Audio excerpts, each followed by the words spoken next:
Karishka, tu me reçois? Tu peux faire un scan complet du complexe? Karishka? Karishka, tu me reçois?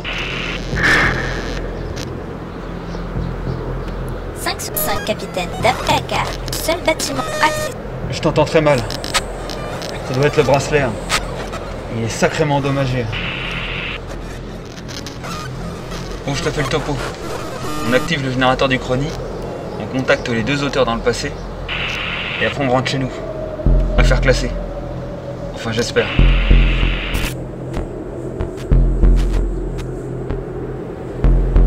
Nous ferions mieux de rentrer, capitaine. La nuit ne va pas tarder. Pas pour le moment. On doit attendre les deux mercenaires. Ils ont tous les codes d'accès pour nous permettre de trouver le générateur du chrony à l'intérieur.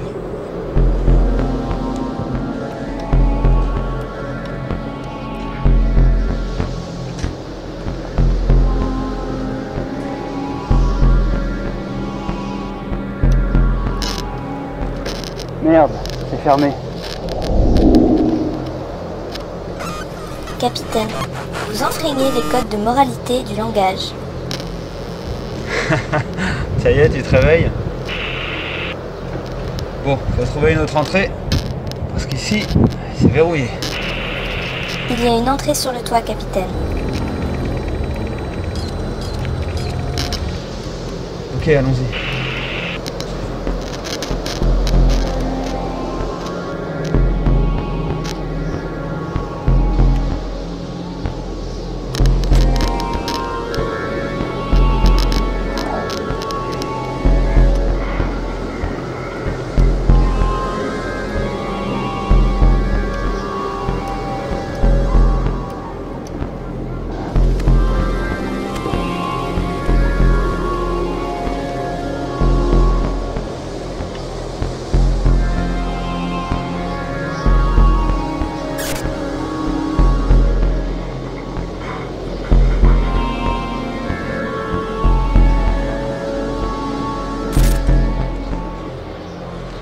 C'est quoi ça? Censé être une blague?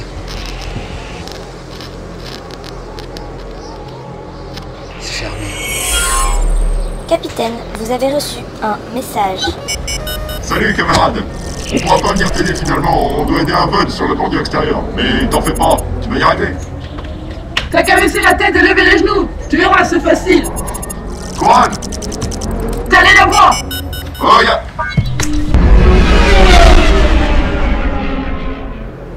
Et merde. Ouais, bah fantôme ou pas fantôme, on va rentrer.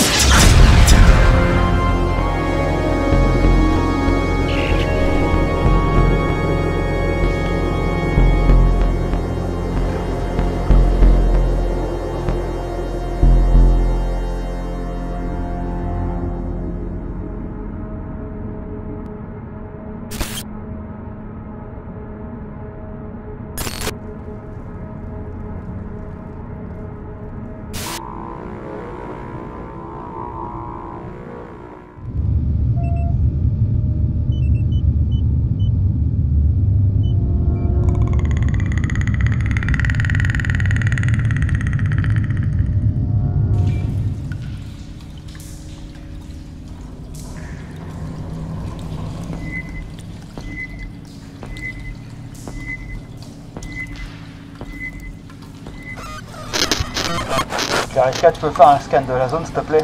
J'entends des bruits bizarres.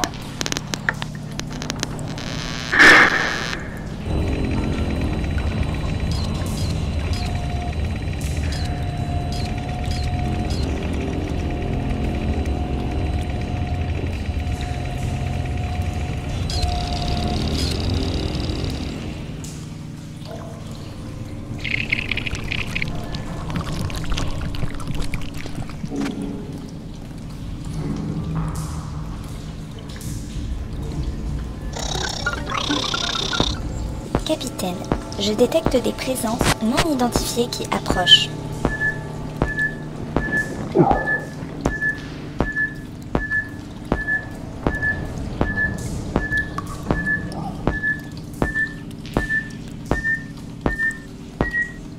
Mais c'est quoi ça?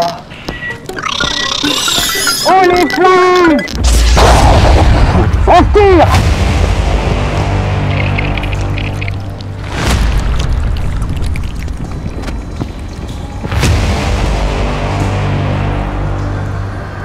Putain, mais il est où ce générateur du chrony, merde?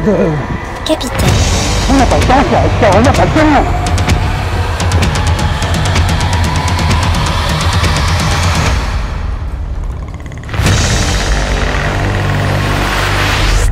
Oh putain, c'est quoi ce truc?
Super, on va y jouer.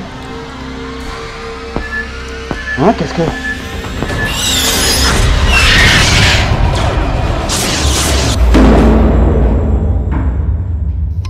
Kariska, c'est quoi ce bordel?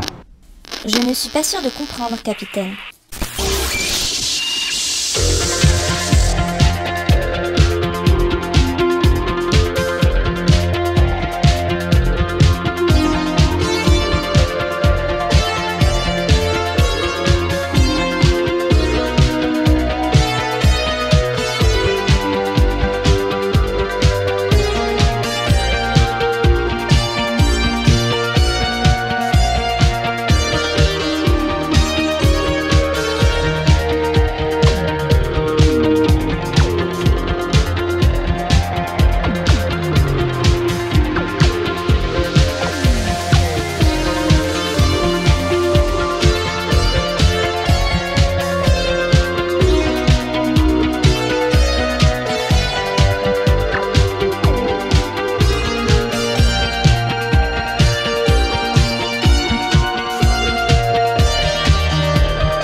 MD, ceci est un appel d'urgence prioritaire de classe Alpha. Répondez, s'il vous plaît. Réseau de transport interstellaire, code d'identification 180286. Qui êtes-vous? Yes, sauvé. Loué soit le maître contrôle principal. Madame, je ne sais pas où vous êtes, mais j'ai besoin d'aide. Je suis actuellement enfermé dans un complexe rempli de... Des aliens, capitaine. Oui voilà, des saletés de bestioles. On se demandait si j'ai pas été téléporté sur la planète Kendatu. Comme si j'en avais pas assez soupé de ces histoires. Enfin bref. J'ai besoin de contacter les auteurs Xavier Delot et Djibril... Calmez-vous, monsieur, vous avez dû vous tromper de fréquence. Vous appelez d'où exactement? Votre signal est très faible. Attendez, je comprends pas. On n'est pas au standard des appels d'urgence? Ah, pas vraiment, non? Attendez madame, il doit y avoir une erreur parce que j'ai trouvé ce numéro dans une annonce qui disait « En cas de danger, pour comprendre la science-fiction, contactez-moi ». Signé Xavier Delot et Djibril Morissette Fan. Et quelque part, ça tombe bien, je suis reporter freelance. Désolé, monsieur, ici c'est le cargo interstellaire USCSS Nostromo, code d'identification 180286. On fait dans le transport, pas dans les urgences. Et on a personne avec ces noms à bord. Les transports? Ouais, transport de volailles, monsieur. Xénomorphes, si vous préférez. Vous savez ces petites bébêtes qui vous pondent des œufs dans le corps pour se reproduire? Cela dit, ils font d'excellents masques, 100% antibactériens. D'accord, très bien. J'ai dû me tromper de numéro. Au plaisir. Sinon, essayez de contacter Cyberdine System. Ils sont spécialisés dans les télécommunications, entre autres. Ils auront sûrement le numéro de vos bons âmes. Formidable. Cyberdine System. Très bien, je vais les appeler. Merci, et bon courage avec vos volailles.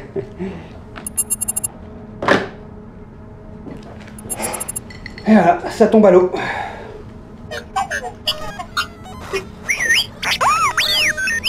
Comment ça?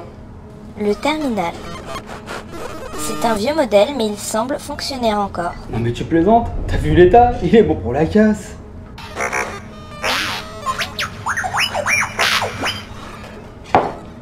Ok, easy Clarishka, easy, on va vérifier.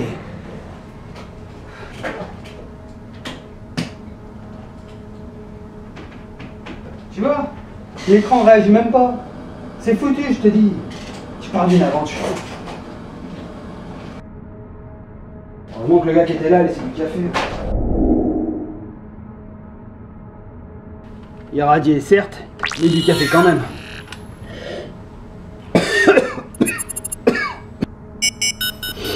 Clarishka? Je vais essayer de forcer les codes d'accès, capitaine.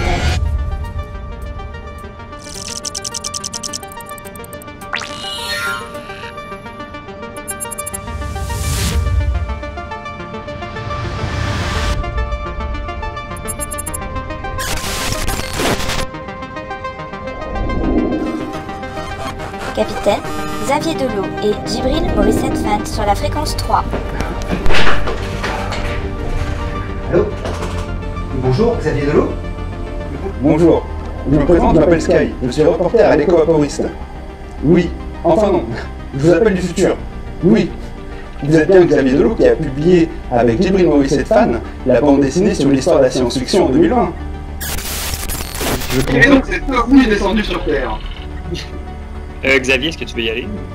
Bah, je sais pas, est-ce que tu veux le faire toi d'abord? Je sais pas. Est-ce que tu veux quoi, qu'on présente le projet ou Voilà, exactement.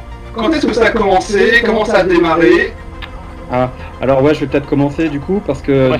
j'étais pas encore dans le coup à ce moment-là. Oui, alors bon, effectivement, le projet a commencé assez simplement, c'est-à-dire que les humanoïdes associés avaient un projet de réaliser en fait un album qui soit sur l'histoire de la science-fiction en bande dessinée, parce que bon, c'est un peu l'ADN des humanoïdes associés, hein, la science-fiction, ils en font depuis plus de 40 ans, donc voilà. Et ils cherchaient un écrivain de science-fiction pour le mener à bien. Ils ont fait passer des tests à plusieurs écrivains. Ça n'a pas trop matché parce que c'était pas tout à fait le genre d'histoire qu'ils voulaient. Il y a plusieurs histoires de la SF possibles, hein, et les deux autres, notamment j'en connais un qui avait une histoire qui était beaucoup plus personnelle, qui était plus portée vers son approche personnelle en tant que fan de SF, de la SF. Donc c'était pas tout à fait. Eux ils cherchaient quelque chose d'un peu plus classique peut-être dans sa forme, qui soit vraiment un ouvrage plus proche de l'essai, voilà. Et donc,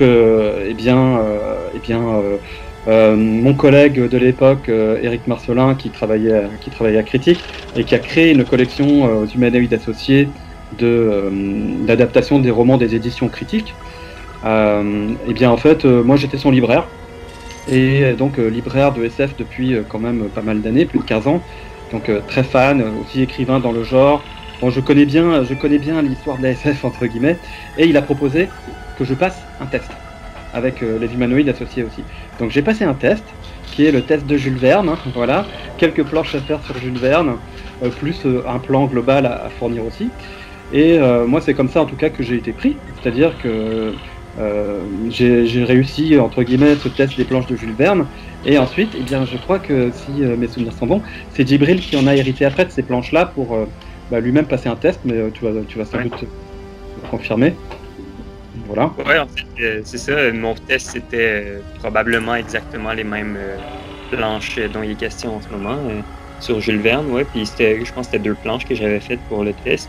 Moi, je suis embarqué sur le projet, c'était été 2010, j'ai envie de dire 19 ou 18, je me souviens plus.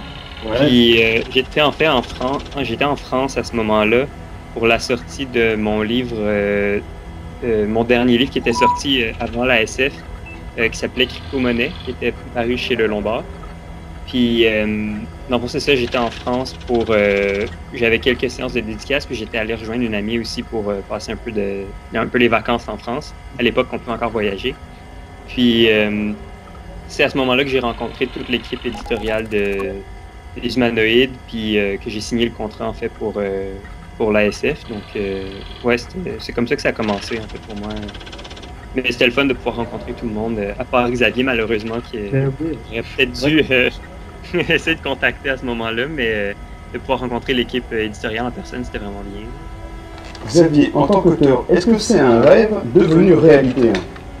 Alors je rêvais pas forcément de faire de la BD, mais quand on est jeune fan de science-fiction comme moi et que on navigue un petit peu après en grandissant dans ce milieu, qu'on connaît les gens, qu'on a grandi avec les livres de grands critiques en fait de science-fiction, eh bien on se prend à rêver un jour de leur ressembler tout simplement et de se dire ah moi aussi un jour je ferai mon histoire de la science-fiction. Enfin voilà, c'est le rêve de pas mal de fans parfois. Et évidemment c'était un rêve, mais c'était un rêve inaccessible.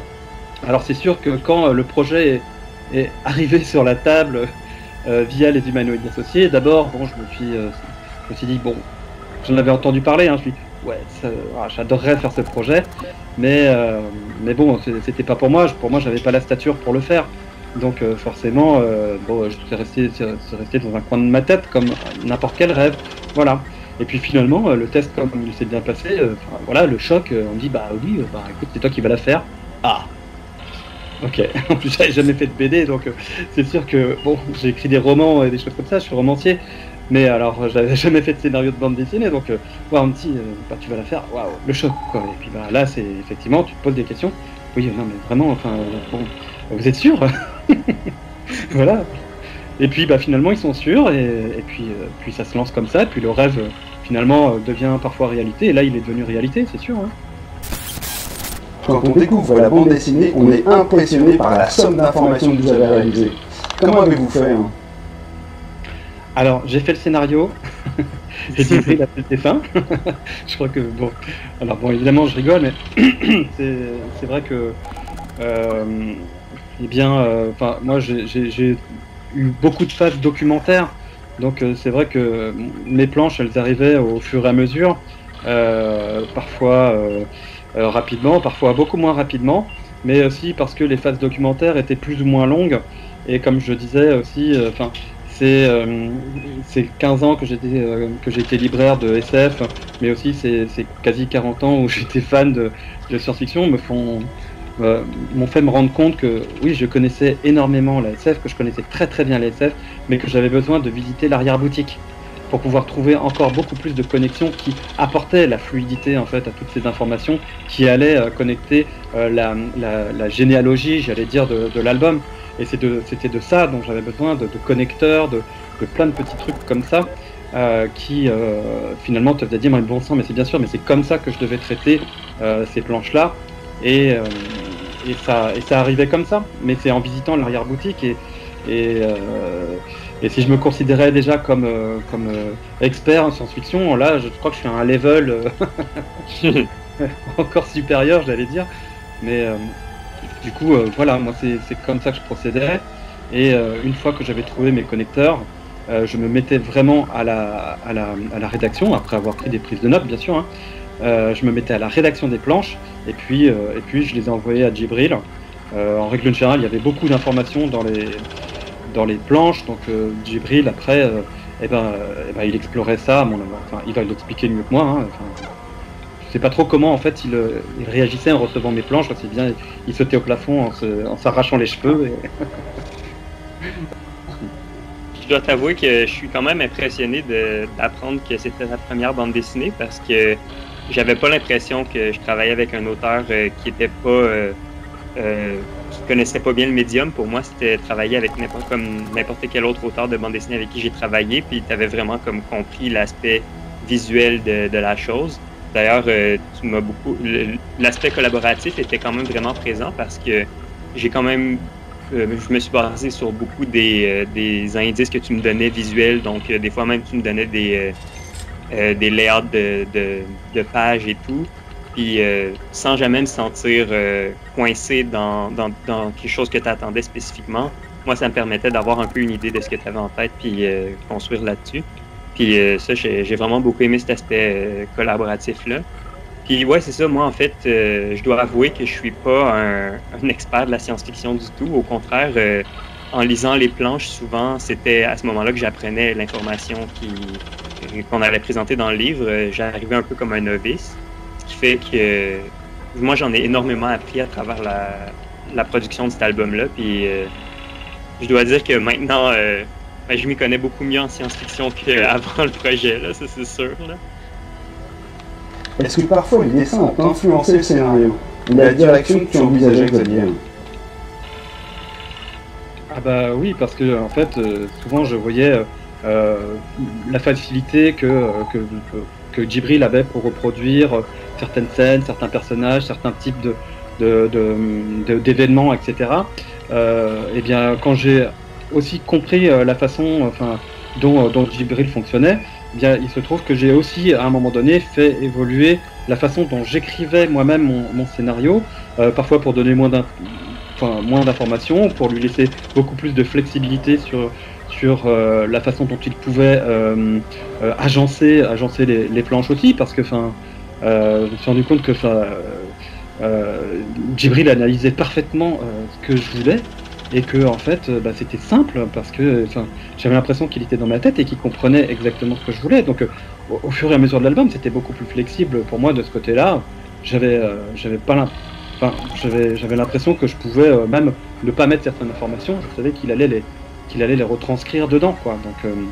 Donc le dessin, effectivement, en tout cas des premières planches, peut-être du premier tiers de l'album, m'a donné beaucoup d'indications sur comment on allait pouvoir fonctionner aussi sur la suite de l'album, qui est un album hybride. Donc en plus que j'avais construit d'une certaine façon et qui a plusieurs parties très différentes, et je savais que pour une partie où on allait arriver, ça allait être beaucoup plus simple de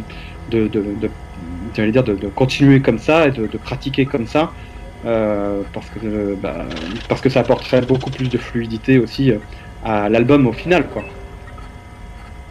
Si je peux me permettre d'ajouter, je pense qu'on a été chanceux de pouvoir travailler sur un projet aussi long, parce que c'est quand même rare. Moi, c'est mon projet le plus en termes de nombre de pages, c'est mon plus gros projet sur lequel j'ai travaillé.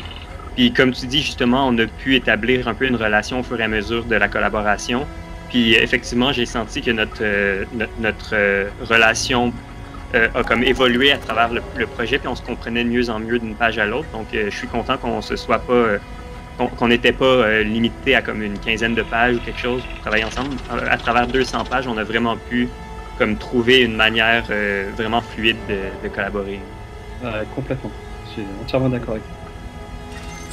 Quel était votre plus grand défi dans l'élaboration de cette BD?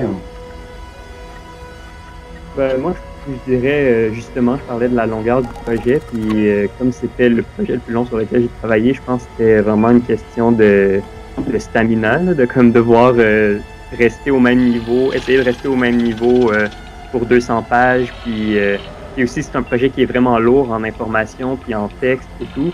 Donc, le défi, souvent, c'était d'essayer de comme tout rentrer à l'intérieur. J'ai dit qu'on a 200 pages, puis que c'est beaucoup, mais on aurait pu en faire 400, puis je pense que ça aurait été aussi bon. C'est que c'est tellement un projet dense et de longue haleine, puis d'envergure. Je pense que c'était vraiment ça le plus gros défi, de réussir à le synthétiser puis à le rendre cohérent. Ah ouais, je crois que Djibril, il a dit le verbe qu'il faut, c'est synthétiser. Moi, mon travail, à un moment donné, je me suis senti comme quelqu'un qui était à synthétiser tout le temps une masse infernale d'informations et à devoir justement synthétiser cette masse pour pouvoir justement rentrer dans le cadre d'une case ou d'une planche, tu vois. Et c'était ça peut-être le plus grand défi, c'était de rendre à Djibril des planches qui soient pas trop denses et qui soient incompréhensibles. Franchement, Djibril, il est sympa parce que c'est sans doute arrivé quelques fois où je me suis un peu lâché et c'était un peu dur quand même pour lui, je pense. Mais en même temps, je le faisais aussi parce que je savais que si j'avais beaucoup d'informations, lui, avec son acuité au visuel, comme je disais, eh bien, il allait pouvoir synthétiser lui-même ce que j'avais mis dans ces planches. Et ça, c'est pour ça que j'hésitais pas, moi, à mettre parfois des choses un peu plus denses. Je m'en fichais si toutes les informations que je mettais ne se retrouvaient pas forcément dedans, parce que je savais de toute façon que Djibril, derrière, il allait mettre ce qu'il fallait dedans. Et ça, c'était le challenge au départ, mais qui s'est passé tout seul, c'est sûr, parce que au fur et à mesure, comme disait Djibril, on s'est compris de mieux en mieux, hein, c'est sûr, hein, et que c'était beaucoup plus facile d'accéder à ça. Mais c'était un gros défi, ça c'est vrai. Avez-vous été jusqu'au bout de ce que vous vouliez, ou avez-vous quelques regrets hein? Je vais commencer. Mon plus grand regret, alors effectivement j'en avais deux, c'était de ne pas avoir pu travailler un peu plus sur le côté justement audiovisuel de la science-fiction. Ça j'aurais aimé développer un peu plus, mais c'était difficile sans s'écarter trop de la route, j'allais dire, qu'on s'était fixé.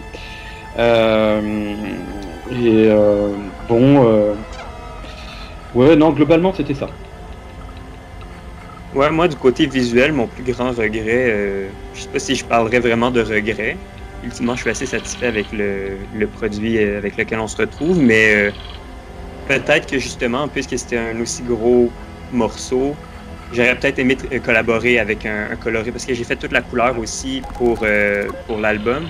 Peut-être que ça aurait été un projet où ça aurait été pertinent pour moi de travailler, si c'est pas avec un coloriste, au moins avec quelqu'un un assistant qui aurait pu me faire mon découpage au moins et tout, parce que je me suis retrouvé à mettre beaucoup de temps sur des tâches qui ultimement m'enlevaient l'énergie que j'aurais pu mettre dans le peaufinage puis l'exploration.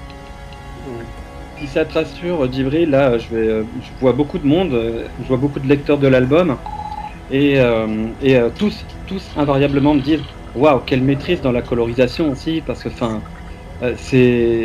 disons, on n'a jamais le même genre d'ambiance, on n'a jamais vraiment de côté fade dedans qui s'installe, ou monotone, comme on trouve parfois dans certains albums. Et là, tout le monde invariablement me dit ça. Ouais, vous avez fait un super boulot sur les couleurs. Moi, j'ai rien fait. Hein, c'est Djibril. Et il faisait le dessin et les couleurs. Et c'était quand même, et comme tu dis, je pense un sacré défi, quoi. Ouais, merci. Mais je pense aussi que c'est ça pour l'aspect vraiment éclaté puis non répétitif de la couleur. Je pense que c'était vraiment, ça allait de soi avec la nature du récit. En fait, c'est qu'on saute tellement d'un univers à l'autre constamment.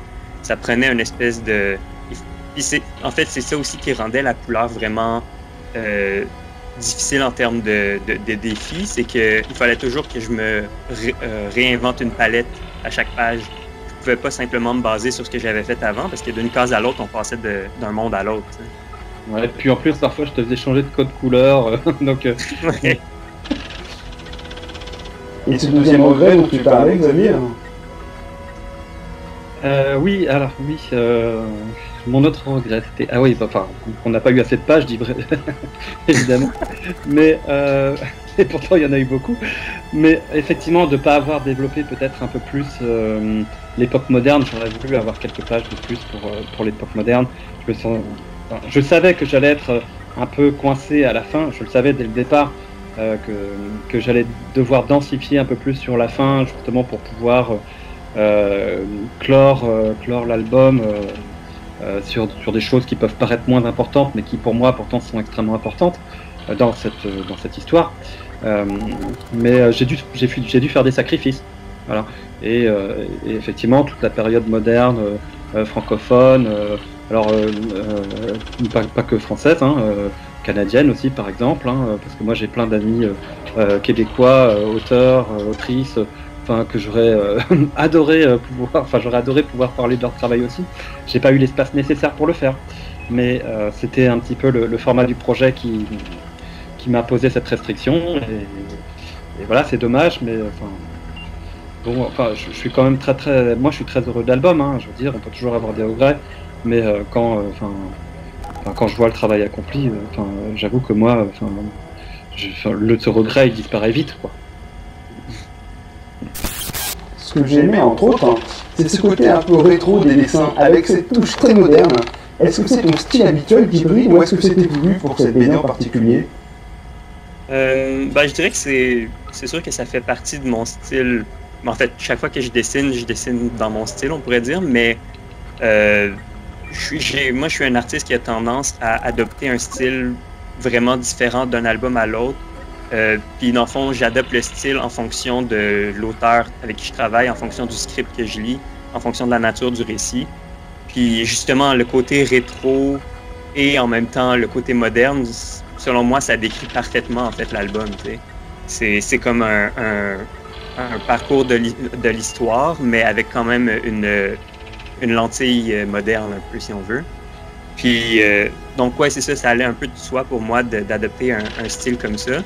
Mais en même temps, si vous regardez différents projets sur lesquels j'ai travaillé, je travaillais sur un projet en même temps qui est sorti ici au Québec qui s'appelle Kim, puis qui est un projet plus personnel. Puis le style visuel est complètement différent. On dirait, il y a plusieurs personnes qui m'ont dit qu'on dirait même pas le même artiste qui a travaillé dessus. Ça, c'est vraiment parce que j'ai une tendance à essayer de m'adapter le plus possible au projet sur lequel je travaille.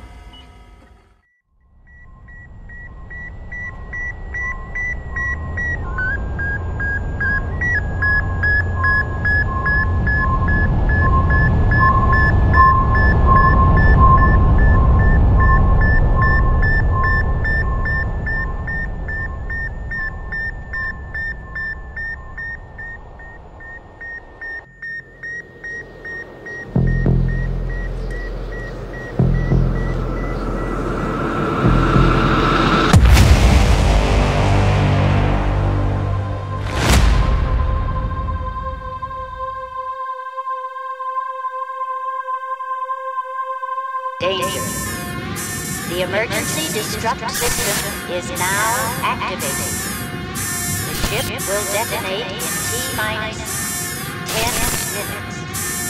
The option to override automatic detonation expires in Des intrus se sont infiltrés, capitaine. Quoi?